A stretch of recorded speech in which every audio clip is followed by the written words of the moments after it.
délivrance. Temps de délivrance, votre émission d'enseignement et d'édification produite par l'Autel du Dieu vivant avec le sacrificateur Bongé Joachim Kessé. Délivre ceux qu'on traîne à la mort, ceux qu'on va égorger. Sauve-les. Proverbe chapitre 24, verset 11. Jérémie chapitre 8, verset 5 à 10. On va parler du péché et de la repentance. Et Dieu s'étonne d'un constat qu'il a fait. Dieu a constaté que le peuple ne prend pas conscience de son état pour revenir à lui en s'interrogeant sur ses actes. Bien-aimés, aujourd'hui, nous sommes dans un temps où tout le monde court après la richesse. On court après le bien-être. On court après l'or, on court après l'argent, on court après les voyages, on court après le mariage. On recherche les prophètes, on recherche les apôtres, on recherche les voyants, on recherche les hommes ouins, simplement pour qu'au travers de leur prière, on puisse avoir telle ou telle chose. Et la motivation de la plupart des chrétiens aujourd'hui, c'est juste ces choses-là. Les gens cherchent le bien-être social, le bien-être matériel. Et plus ils courent après ces choses, plus ils sont misérables. Quand ils finissent de courir et qu'ils ont ces choses, ils ne sont pas satisfaits. Quand tu vas courir pour chercher le mariage, lorsque tu seras dans le mariage, ton âme aura toujours soif de quelque chose. Lorsque tu auras couru après l'argent et que tu auras l'argent, ton âme aura soif de quelque chose. Parce que tout ce qui est matériel ne concerne que notre corps matériel, la chair. Mais notre personne, notre âme, c'est l'âme de l'être humain qui fait sa personne. Notre âme désire autre chose, désire l'harmonie avec Dieu. Et vous ne pouvez pas connaître une vie heureuse tant que votre âme n'est pas rassasiée de la présence de Dieu, n'est pas comblée par la présence de Dieu. Quand je suis venu pour que mes brebis aient la vie et qu'elles soient dans l'abondance, cette vie n'est pas d'abord matérielle, c'est une vie, c'est la présence de Dieu dans la vie du croyant. Alléluia. Mais tout est fait dans ce monde, tout est fait sur cette terre, tout est fait dans le système présent pour éloigner l'homme de Dieu. Le système monétaire, le système financier, le système du travail est fait de sorte que tu n'aies plus le temps de t'occuper de ton âme. Parce que quand tu cours d'un boulot à un autre boulot, tu te bats pour avoir telle somme. Dès que tu as cette somme, tu dois encore te battre pour avoir encore ceci. Donc, tout le temps, c'est comme une chaîne, tu es en train de courir sans jamais arriver. Et pendant que tu cours après ces choses, Dieu te regarde, Dieu t'attend. Parce que tu n'as pas le temps pour lui. Tu te réveilles très tôt le matin. Merci Seigneur pour la journée aujourd'hui, là où je m'en vais. Que ta grâce soit sur moi. Seigneur, bénis-moi au nom de Jésus. Amen. Tu t'en vas. Et toute la journée, tu n'as même pas le temps de te mettre un peu devant le Seigneur. Quand tu viens le soir, tu es fatigué. Tu prends ta nourriture, tu prends ton bain. Et avant de te coucher, Seigneur, merci pour la journée, merci pour la nuit. Merci de me garder, de me protéger au nom de Jésus. Amen. Vous comprenez? Alors, nous faisons des prières de petit déjeuner. Nous ne faisons pas des prières consistantes. Nous n'avons pas un temps pour Dieu en réalité. Et dans cet élan-là, voilà, nous nous perdons. À un moment donné, tu ne sais même pas où tu te trouves, où tu en es, avec ta propre vie, avec Dieu. Tu ne sais même plus où tu te trouves. Parce que tu es désorienté, étant déconnecté de la source de ta destinée. Vous cherchez des solutions à vos problèmes. Vous frappez de gauche à droite, cherchant des solutions aux problèmes. La première solution au problème de l'homme, de l'être humain, c'est de retourner à son Créateur. Et comment on retourne à son Créateur? C'est par la repentance. Et comment on se repent? C'est en prenant conscience de son état. C'est quand tu prends conscience de ton état, alors tu t'assois, tu te dis, je dois retourner à mon Créateur. Tu peux être chrétien et être loin de Dieu. Tu peux être même pasteur et être loin de Dieu, être égaré. Si des gens comme des David, comme des Samson, comme Moïse. Chacun a eu des temps de faiblesse où ils se sont éloignés de Dieu. C'est vrai, l'onction de Dieu était sur eux, mais ils se sont éloignés à un moment donné. Donc, tu peux être chrétien, tu peux être pasteur, tu peux être prophète et être loin de Dieu. Et quand tu es éloigné de Dieu, le désir de Dieu, c'est que tu prennes conscience et que tu retournes. Il ne faut pas t'entêter dedans. Il ne faut pas aller comme quelqu'un qui a perdu la tête. Alors, chers amis, nous retournons à Dieu par la repentance. Dans le livre de Genèse chapitre 3, lorsque Adam et Ève sont tombés dans le péché, Dieu est venu vers eux. Dieu savait ce qu'ils ont fait. Et Dieu est venu vers eux. Et Dieu a commencé à les appeler. Vous comprenez? Dieu, dans son amour, lorsque nous transgressions sa loi, lorsque nous transgressons sa parole, lorsque nous transgressons son alliance, Dieu, dans son amour, au lieu de nous fuir, il revient, il nous appelle. Parce que quand tu tombes dans un péché, tu as quitté ta position spirituelle. Tu as quitté le lieu de rencontre. Tu as quitté cet endroit. À chaque fois que tu tombes dans le péché, c'est comme si tu étais tombé de ton hôtel. Tu étais tombé du lieu de rendez-vous. Tu avais quitté le lieu de rendez-vous. Dans le jardin, Dieu avait un lieu de rendez-vous avec Adam et Ève. Ce jour-là, il est venu, il ne les a pas trouvés. Le péché nous fait quitter le lieu de rendez-vous, le lieu de rencontre avec Dieu, c'est-à-dire la communion avec le Seigneur. Le péché nous fait sortir de la communion avec Dieu. Et le péché nous amène dans l'égarement. Tu vas prier, mais tu es un vagabond. Ta prière ne va nulle part. Ta prière se promène et puis ça se disperse au plafond. Donc, il faut retourner dans la communion.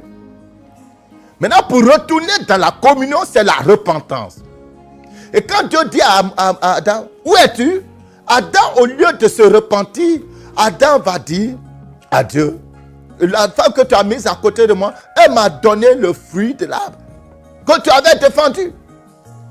Voici là où se trouve le problème de beaucoup de chrétiens. Lorsque on appelle les gens à la repentance, lorsque le Saint-Esprit nous interpelle à la repentance, nous donnons des excuses au lieu de nous repentir. Adam a commencé à s'excuser, à blâmer sa femme. C'est elle qui a fait, c'est elle qui m'a entraîné dans le péché, c'est elle. Non. C'est vrai, Ève t'a présenté le fruit, mais tu n'étais pas obligé de manger. C'est la fille là qui t'a séduit, mais tu n'étais pas obligé de tomber dans la séduction. C'est le monsieur qui t'a séduit, mais tu n'étais pas obligé de tomber dans la séduction. C'est vrai, quelqu'un t'a poussé, mais tu n'étais pas obligé de rentrer dedans. Tu pouvais dire non. Jusqu'au dernier moment, tu pouvais encore dire non. Donc, tu as pris la décision de rentrer dans le péché, de commettre le péché. Tu as accepté volontairement de commettre le péché. Donc, quand il s'agit de te repentir, il ne faut pas blâmer l'autre. Il y a des gens qui volent et qui trouvent que longtemps ils ont prié, ils se sont battus. Bon, mais rien ne s'est passé. Donc, ils sont obligés de voler, ils sont obligés de trahir, de tromper. Et beaucoup de personnes, beaucoup de frères et de sœurs trompent leurs camarades, trompent leurs amis dans les affaires. Et ils vont blâmer Dieu, ils vont blâmer leur prochain. Qu'est-ce que tu fais en te donnant des arguments, en te donnant des excuses? C'est dans quel péché tu te trouves en te donnant des excuses? Tu sais que ce que tu es en train de faire là, ce n'est pas bon, mais tu t'excuses pour commettre ces péchés, pour tromper ton frère, pour tromper ta soeur. Tu voles quelque chose qui appartient à quelqu'un d'autre. Il y a des femmes qui volent leur mari, il y a des maris qui volent leurs femmes, les enfants qui volent leurs parents. Les gens qui se volent, qui se torpillent. Il y en a même qui calomnient, qui médisent. Et aujourd'hui, l'église est remplie de trahison. Les chrétiens sont devenus très méchants les uns envers les autres. La trahison a rempli l'église. Il y a trop de trahison dans l'église. Parce que chacun se sent coincé. Et on croit qu'on est obligé de faire cela. Et vous voyez, la chose allait très loin. Au point où il y a des gens que Dieu avait appelés pour le servir. Mais le ministère est dur. caillou même n'a rien fait. Le ministère est devenu tellement dur que le diable leur a fait des propositions, ils ont accepté. C'est comme ça que beaucoup d'hommes de Dieu, qui étaient des vrais serviteurs de Dieu auparavant, avec qui Dieu marchait, mais comme les choses étaient matériellement, financièrement, les choses sont dures, alors ils ont pris, ils sont allés tendre la main ailleurs, comme ça, ils vont avoir facilement les offrandes, parce que les chrétiens aussi, quand tu leur presses la vérité, quand tu es sérieux, ils ne te regardent pas, ils n'ont pas le temps pour toi. Hein. Donc, beaucoup de personnes, beaucoup de serviteurs, de servants de Dieu, qui étaient vraiment bien au départ, ont dévié aujourd'hui. Parce que les choses étaient tellement difficiles. Et ils sont tombés dans le piège de la séduction. D'autres sont allés prendre des pouvoirs pour pouvoir faire des miracles. Il y en a même qui font des miracles arrangés. Aujourd'hui en Côte d'Ivoire et un peu partout. Les gens font des miracles arrangés. Au fait, ce n'est pas un miracle. Ils s'entendent avec des gens. Et puis, ces personnes-là, au fait, c'est des mises en scène. La personne soit se joue à l'aveugle. Voilà. Ils s'entendent. La personne se joue à l'aveugle. Et puis bon, le soi-disant homme de Dieu doit prier pour le soi-disant aveugle pour qu'il soit guéri. Il y en a qui se jouent au paralytique. Il y en a qui... En fait, chacun fait son petit jeu pour attirer le public. Mais qu'est-ce qui envoie tout ça? Parce que les choses sont difficiles et les gens font quelque chose pour s'aider. Les gens ne sont plus prêts à attendre jusqu'à ce que le temps de Dieu arrive. Non, non, non. Chers amis, nous parlons du fait que beaucoup se donnent des excuses pour leur péché. Non, le péché est inexcusable. Le péché sur toutes ses formes est inexcusable. Donc, toi qui me suis, nous sommes inexcusables lorsque nous commettons le péché. Donc, quand tu dois te repentir, il ne faut pas commencer à donner des excuses au Seigneur. Seigneur, c'est parce que j'avais faim que j'ai volé, c'est parce qu'elle m'a séduit que j'ai fait ceci. Non. Il faut dire, Seigneur, je reconnais que je suis coupable. J'ai versé le sang. Comme David l'a dit dans le psaume 51, il dit, sauve-moi du sang versé. J'ai péché, Seigneur. J'ai menti, j'ai volé, j'ai fait telle chose. Je suis coupable. Je suis coupable parce que j'ai une volonté. Dis à Dieu que tu es coupable, tu reconnais ta culpabilité. Il faut plaider coupable quand tu veux le pardon. Tu veux, même en justice, on dit un homme qui reconnaît sa culpabilité et à moitié pardonné.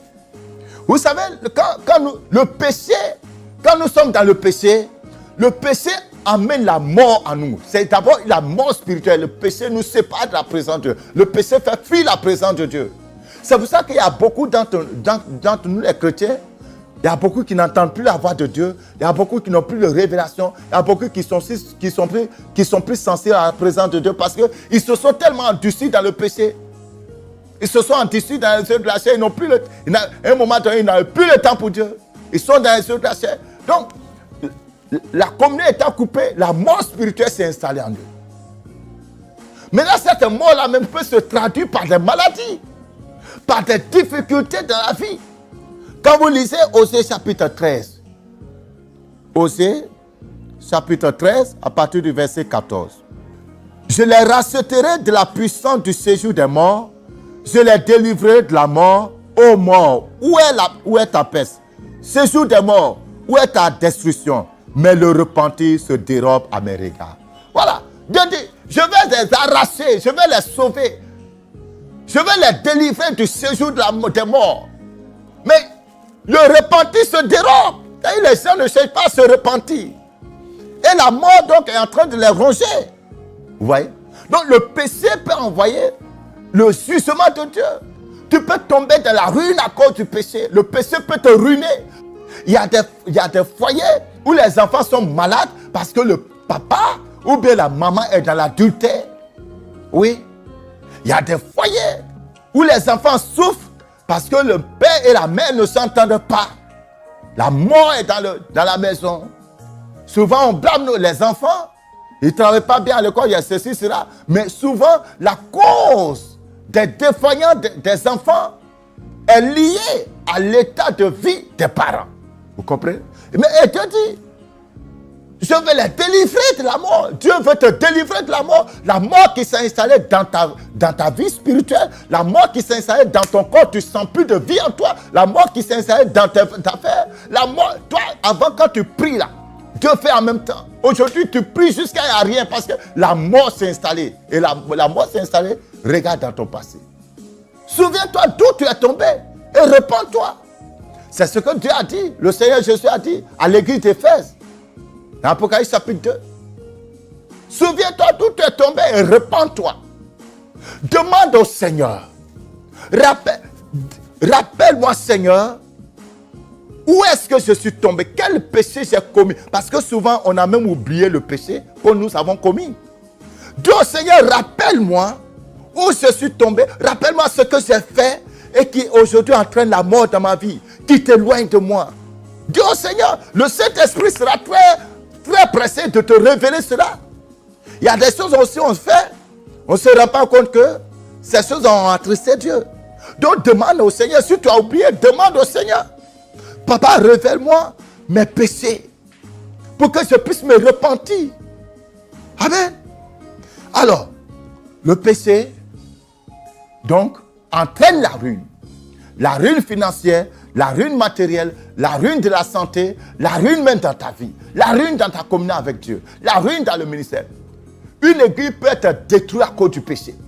Comprenez? Donc, le péché détruit la présence de Dieu dans l'église. Toute une église peut être dans la mort à cause du péché. Surtout quand le leader est dans le péché. Quand des gens qui sont dans les postes de responsabilité sont dans le péché, ça va tuer la présence de Dieu. Et si les gens ne se repentent pas vite, les démons vont prendre la place dans cette église. Ça ne sera plus Dieu que les gens vont adorer, mais quand les gens seront rassemblés, ça sera Lucifer qui va prendre l'adoration. Parce que l'adoration de ce peuple ne sera plus pure. Et tout ce qui n'est pas pur ne peut pas montrer au trône de Dieu. Dans Ézéchiel chapitre 24, Ézéchiel 24, verset 14. Moi, l'Éternel, j'ai parlé. Cela arrivera et je l'exécuterai. Je ne reculerai pas et je n'ai ni pitié ni repentir. On te jugera selon ta conduite et selon tes actions, dit le Seigneur l'Éternel. Ok, vous voyez? Quand nous sommes dans le péché, nous serons jugés selon les actions que nous avons posées. C'est pour cela aujourd'hui, beaucoup de pays sont dans la désolation, comme la Côte d'Ivoire. Les Ivoiriens se sont entêtés dans le péché, la rébellion contre Dieu. Les hommes de Dieu sont dedans, les chrétiens sont dedans, tout le peuple. On se rebelle contre Dieu. Et aujourd'hui, Dieu nous a jugés, nous a fait asseoir dans la poussière. Notre fierté, Dieu a fait asseoir ça dans la poussière. Aujourd'hui, les Ivoiriens sont exilés jusqu'à présent. Certains sont obligés de se prostituer. La Bible en parle. Ça, ce sont les conséquences de la rébellion contre Dieu. Quand un peuple s'entête à pécher sans revenir à son Créateur. Ce sont les conséquences qui sont là. Et Dieu dit, je ne vais pas me repentir. Je vais exécuter le jugement. Dans Jérémie 26, verset 3, peut-être écouteront-ils et reviendront-ils chacun de leur mauvaise voie. Alors je me repentirai du mal que j'avais pensé leur faire à cause de la méchanceté de leurs actions. Si un pays écoute la voix de Dieu, si un peuple écoute la voix de Dieu, si une personne, une famille écoute la voix de Dieu et se repent, Dieu aussi se repent des mauvaises actions ou bien du jugement qu'il voulait envoyer sur ce peuple. Vous comprenez? Donc la repentance est le seul remède pour éviter le jugement de Dieu, pour éviter la colère de Dieu. La repentance, ce n'est pas ton argent. Il y a des gens qui pèsent et au lieu de se repentir, ils vont faire offrande. Non, Dieu n'a pas besoin de ton argent. Dieu a besoin de ta repentance. Dieu a besoin de ta repentance. Dieu a besoin que tu reconnaisses que tu as péché, que tu confesses et que tu décides de ne plus recommencer, de ne plus retourner dans ce péché. Il y a des femmes qui sont stériles aujourd'hui à cause des avortements qu'elles ont eu à faire par le passé. Et c'est devenu une malédiction dans leur vie. Dans ce livre, l'esprit de mort, comment le vaincre, nous en parlons dedans.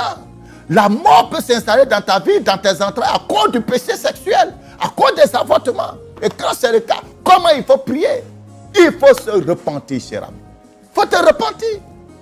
C'est le seul moyen, il n'y a pas deux, il n'y a pas trois. Vous comprenez? Reconnais ce que tu as fait et reviens au Seigneur. Maintenant, en dehors de la repentance, il y a la restitution. Il y a la restitution qu'il faut faire. Quand Zachée a reçu la visite du Seigneur Jésus et qu'il a vu, et qu'il a été plutôt touché par le Seigneur, Zachée s'est repenti et il a fait restitution de tout ce qu'il avait pris frauduleusement aux gens. Vous comprenez? Il y a des gens, écoutez, le péché là, c'est vrai, c'est contre Dieu que tu pêches, mais c'est contre ton frère, ton prochain. Donc, quand tu te repens, tu demandes pardon parce que tu as péché là. Tu demandes pardon à Dieu dans ta chambre là. Celui que tu as trompé, celui que tu as offensé, il faut te déplacer pour aller vers la personne. Beaucoup se mettent dans les champs, ils demandent pardon et puis ils pensent que c'est fini. Ils ont demandé pardon à Dieu. Ils n'ont affaire à personne. Mais pourtant, c'est quelqu'un que tu as, c'est à quelqu'un que tu as manqué du respect. C'est quelqu'un que tu as offensé. Il y a certains parmi vous. Vous foutez la merde dans des églises et vous partez dans d'autres églises. Vous foutez le désordre dans des églises et puis vous quittez là-bas pour aller dans d'autres églises. Et là-bas, vous demandez pardon au Seigneur. Mais laissez arranger ce que vous avez gâté. Ce que vous avez fait, laissez arranger. Certains d'entre vous faites des promesses à des hommes de Dieu. Homme de Dieu, si tu pries que Dieu m'a béni, voilà ce que je vais faire. L'homme de Dieu s'en est pris. Et quand tu finis, tu disparais. Et demain, quand tu dois demander pardon à Dieu, retourne vers cet homme de Dieu. Demande-lui pardon, mais fais la restitution. Il ne faut pas simplement dire pardon et puis tu ne restitues pas. Il faut faire la restitution. Voilà, Zachée a fait la restitution dans Luc chapitre 19. Voilà, fais la restitution. Zachée a commencé à donner tout ce qu'il avait volé là. Il a donné ça, il a rendu. Voilà, il a rendu. On dit, mais Zachée se tenant devant le Seigneur lui dit, au verset 8, Luc 19, verset 8, voici Seigneur, je donne aux pauvres la moitié de mes biens, et si j'ai fait tort de quelque chose à quelqu'un, je lui rends le quadruple. Voilà, lui-même, Zachée allait plus loin. Je lui donne 4 fois ce que je lui ai volé. Et combien sont ces hommes d'affaires, ces chrétiens, ces pasteurs qui ont volé des gens? Combien sont ces autorités qui ont volé des gens? Et il ne s'agit pas de se repentir. Ce que tu as volé là, ça va te détruire. Ce que tu as volé, puis tu t'enrichis avec ça. Toi aujourd'hui, tu es dans des grosses voitures, tu es dans des grosses maisons. Et les pauvres gens, les pauvres personnes, tu leur as arraché leurs biens. Et ils souffrent aujourd'hui. Mais toi, tu vas mal terminer si tu ne fais pas la restitution. Chers bien-aimés, voici le message que j'avais pour vous ce soir. Et partout où vous allez entendre ce message, sachez que Dieu veut vous faire grâce. Repentez-vous de vos péchés. Je résume en 3 points. Reconnaissez ce que vous avez fait et demandez pardon à Dieu. Deuxièmement, demandez pardon à votre prochain. Troisièmement, faites la restitution. Si vous aviez menti, va dire à la personne, j'ai menti à ton sujet. Si vous avez mélangé quelqu'un, vous avez mis quelqu'un dans un problème, allez-y, trouvez les personnes. Dites non, ce que j'avais dit, ce n'est pas vrai. J'ai fait du mal à mon frère, j'ai fait du mal à ma soeur. C'est comme ça. Et tu as pris quelque chose avec quelqu'un, va donner. C'est ça la restitution. Une repentance qui nécessite la restitution. Si cette restitution n'est pas faite, ta repentance, ton pardon là, n'est pas accepté. Et quand vous avez péché contre un être humain, c'est vrai, vous avez péché contre Dieu, mais votre pardon ne sera complet que lorsque la personne contre qui vous avez péché, vous irez vers elle pour lui demander pardon. Que le Seigneur vous bénisse au nom de Jésus.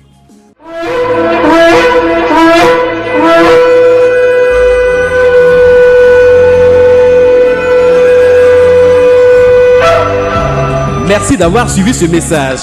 Notre prédication ne repose pas sur les discours persuasifs des hommes, mais sur la démonstration de la puissance de Dieu. 1 Corinthiens 2, verset 4. Voulez-vous expérimenter la puissance de Dieu pour le salut de vos âmes et la transformation radicale de vos vies? Venez tous à l'autel du Dieu vivant, car nous préparons l'église à son enlèvement. Contactez-nous au numéro suivant, +225 02 18 28 18 08 48 56 58. Père et filles,